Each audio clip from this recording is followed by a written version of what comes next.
নমস্কার, আবারও আপনাদের মাঝে ফিরে আসা। অবশ্যই আলোচনা করব আপনার রাশি। আপনি জানেন না যে আপনার দিন কেমন যাবে, 2024 আপনার ভালো যাবে কি খারাপ যাবে, শনির প্রভাবে আপনার জীবনটা কেমন যেতে, অবশ্যই শনিকে নিয়ে আলোচনা করব। শনি কোথায় অবস্থান করেছে, কি ফল দেবে, সুফল না কুফল। অবশ্যই ন্যাটাল চার্ট বিচার করতে হবে, আপনার ন্যাটালে দেখতে হবে আপনার শনি কী অবস্থা আছে, কি পজিশনে আছে, গোচরে আপনার শনির কোথায় অবস্থান করে আছে, সেই অনুযায়ী আপনার 2024 ফল পজিশন। আপনার 2024 অবশ্যই মীন রাশি। মীন রাশির ক্ষেত্রে বলবো অবশ্যই ভালো সময় আসবে, কিন্তু কিছু কিছু ক্ষেত্রে নেগেটিভ ফল দেবে, একটু সাবধান। মীন রাশির ক্ষেত্রে 7.5 শুরু হয়ে গেছে এবং শনির নিয়ে আলোচনা। শনির বছর কিন্তু এবছর, এই বছরটা শনির বছর, এই বছরটা শনির ফল অবশ্যই কি ফল দেবে। এই বছরটা শনির সংখ্যা, শনির বছর, শনির 7.5 চলছে এবং শনি কোন অবস্থায় বসে আছে, শনি আপনার জীবনে কি ফল দেবে অবশ্যই জানা প্রয়োজন। সঙ্গে থাকবেন, ভিডিওটা লাস্ট পর্যন্ত দেখবেন, স্কিপ করবেন না, তবে জানতে পারবেন যে আপনার রাশি অনুযায়ী মীন রাশির কি ফল দিতে চলেছে। যদি স্কিপ করেন জানতে পারবেন না। আমি আবার বলি, আমার এই ভিডিওতে কোনো অলৌকিক কুসংস্কার কোনো কিছু পাবেন না, যেটা পাবেন বাস্তবিক পাবেন, যেটা পাবেন সম্পূর্ণ সায়েন্সের ওপর দিয়ে পাবেন, এবং এর মধ্যে কোনো কুনৈতিক কুসংস্কারকে জড়াই না।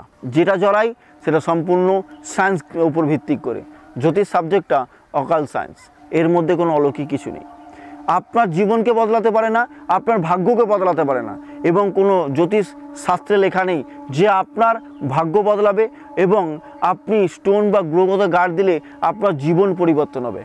আপনার যোগে যত দূর আছে আপনাকে তত দূর পর্যন্ত এগিয়ে নিয়ে যেতে পারে একটা অ্যাস্ট্রোলজার। আপনাকে সঠিক পথ এবং দিশা দেখাতে পারে একটা অ্যাস্ট্রোলজার। ডাক্তার যেমন আপনার মৃত্যু কোনোদিন বাঁচাতে পারবে না, আপনার শারীরিক সুস্থ করতে পারবে, যদি মৃত্যুর যোগ যার থাকবে তাই কেউ আটকাতে পারে না। সেম ব্যাপার, ডাক্তার আপনাকে ভালো করবে, একজন শিক্ষক আপনাকে সঠিক শিক্ষা দান করবে, কি করলে আপনি জীবনে শিক্ষিত হতে পারবেন, আর একজন অ্যাস্ট্রোলজার আপনাকে গাইডলাইন দেবে আপনার জীবনে সাকসেস কোন পথে আছে, কি পথে আছে, কোন দিকে গেলে সাকসেস পাবে, সেই পথ সেই দিশা একজন অ্যাস্ট্রোলজার দেখেন। এটাই হচ্ছে যে যার ভূমিকা সে তার পালন করে। তো চলে আসুন আজকে আলোচনা করুন মীন রাশি দিয়ে। দেখুন এখানে লগ্নপতি এবং দ্বাদশপতি এবং এখানে দেখুন যেটা আছে লগ্নপতি, দ্বাদশপতি, একাদশপতি কি হয়ে আছে দেখুন, এখানে হচ্ছে দ্বাদশপতি এবং একাদশপতি, এখানে কিন্তু অবশ্যই অবস্থান করছে দ্বাদশে, মানে ব্যয়ের সাপেক্ষ ঘরে। একটু সাবধান, ব্যয়ের জায়গাটা ইন্ডিকেট করছে। এবং দেখুন দৃষ্টি কোথায় আছে, এখানে আছে দ্বিতীয়, ষষ্ঠ এবং নবম। অবশ্যই দ্বাদশপতি একাদশপতি, সে কিন্তু দৃষ্টি শনি বসে আছে তার দ্বাদশ ঘরে কুম্ভ রাশিতে, দ্বিতীয়, ষষ্ঠ, নবম দৃষ্টি দিচ্ছে। তাহলে এখানে কিন্তু 11, 12, 2, 6, 9, 11, 12, 2, 6, 9 কানেক্টেড করছে। তাহলে কিন্তু এখানে দেখুন আয় হবে, ইনকাম হবে, আবার তার সাপেক্ষে কিন্তু ব্যয় হয়ে যাবে। এখানে কিন্তু ইন্ডিকেট করছে অর্থ ইনকাম হবে, অর্থ সঞ্চয় আসবে, অর্থ সঞ্চয় করবেন, আবার কোনো না কোনো কারণে বেরিয়ে যাবে। এই জায়গাটা থেকে একটু সাবধান। যারা মনে হচ্ছে বাইরে যেতে চাইছেন তাদের ক্ষেত্রে ভালো, যারা অর্থ ইনকাম করছেন অবশ্যই ইনকাম হবে, কিন্তু টাকাটা অবশ্যই পরিমাণ অনুযায়ী আয় সাপেক্ষে ব্যয় বেশি হয়ে যাবে, চান্সেস থাকবে।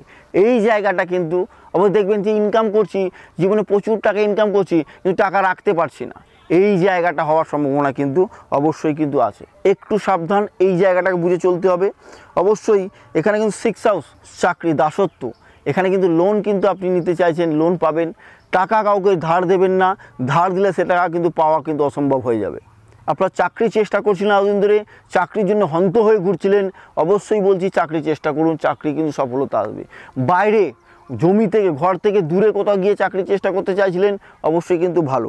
যারা ঘর থেকে দূরে গিয়ে অবশ্যই পড়াশোনা করতে চাইছিলেন তাদের ক্ষেত্রে কিন্তু বলবো অবশ্যই বেটার, চাকরির জায়গাটাও বেটার, পড়াশোনার জায়গাটাও বেটার, কিন্তু সঞ্চয় করে ধরে রাখার জায়গাটা একটু কিন্তু খারাপ। কারণ দ্বাদশপতি একাদশপতি সে দ্বাদশ অবস্থান করছে কুম্ভ রাশিতে।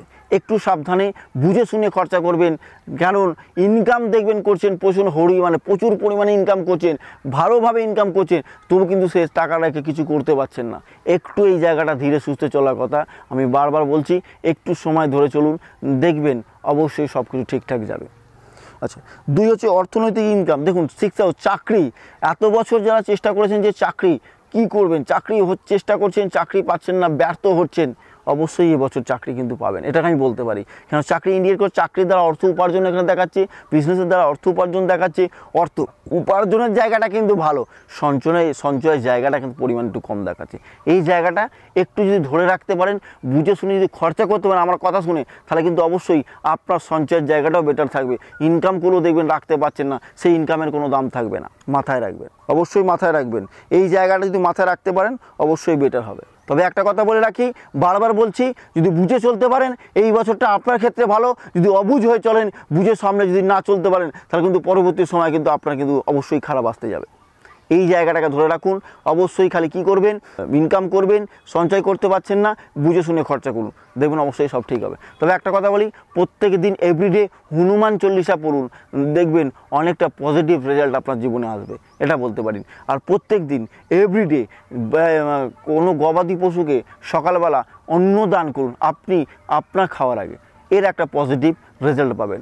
আর একটা বলে রাখি, বাহিত নদীতে অবশ্যই 100 গ্রাম তেল বাহিয়ে দিন, সেই নদীতে যেই নদী বাহিত নদী, ওখানে একটু ঢেলে দিন, দেখবেন প্রত্যেক দিন সকালবেলা দেখবেন অবশ্যই পজিটিভ রেজাল্ট পাবেন। তবে আরও কিছু নিয়ে আলোচনা করব মনে হয়, আমি বারবার বলি আমার কিন্তু খুব অল্প ভিডিওর মধ্যে আপনাদের মধ্যে প্রচার করি, যাতে আপনারা কিছুটা হলো বুঝতে পারেন আপনার জীবনে কী আসতে চলে, সেই অনুযায়ী আমাকে সাবধান হতে হবে। তবে আজ এখানেই শেষ করব।